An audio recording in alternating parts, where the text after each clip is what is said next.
Youngster ஒருத்தர் சினிமாவுக்குள்ளே வராரு, அவருக்கு சப்போர்ட் பண்ணணும் அப்படின்னு யூடியூப்பில் யாரும் கமெண்ட்லாம் போடாதீங்க. அவர் வந்து 40 வருஷம் ஆச்சு, அவர் ரொம்ப நாளாக இருக்கிறாரு. அண்ட் எல்லோரும் அவர் கூட ஒர்க் பண்ண எல்லாருமே வந்து இங்கே டைரக்டராக இருக்காங்க, சக்ஸஸ்ஃபுல் டைரக்டராக இருக்காங்க, நேஷ்னல் அவார்டு வின் பண்ணியிருக்கிறாங்க.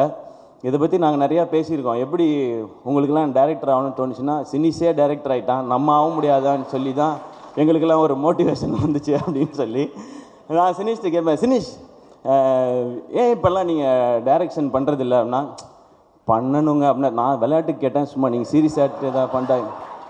இப்போ ப்ரொடக்ஷன் நல்லா போயிட்டுருக்கு, பார்க்கிங் வந்து நல்லா பண்ணிட்டீங்க, சூப்பர்னு சொல்லி.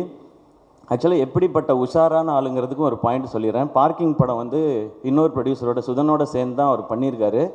அக்ரிமெண்ட் போடும்போது ஒருத்தன் என்ன கான்ஃபிடென்ஸ், என்ன உஷாராக இருந்தால் இந்த படத்துக்கு எந்த அவார்டு கிடைச்சாலும் நான் தான் போய் வாங்குவேன்னு ஒரு அக்ரிமெண்ட்டில் ஒரு பாயிண்ட் போட்டிருக்காங்கன்னா என்ன கான்ஃபிடென்ஸ் லெவல்னு பார்த்துக்குங்க. அவ்வளோ ஒரு உஷாரான ஆள். ஸோ அவார்டையே அப்படி பண்ணி வாங்கிப்பாருன்னா பணத்தை எப்படி செட்டில்மெண்ட் வாங்குவாப்லன்றது உங்களுக்கு நல்லா தெரிஞ்சு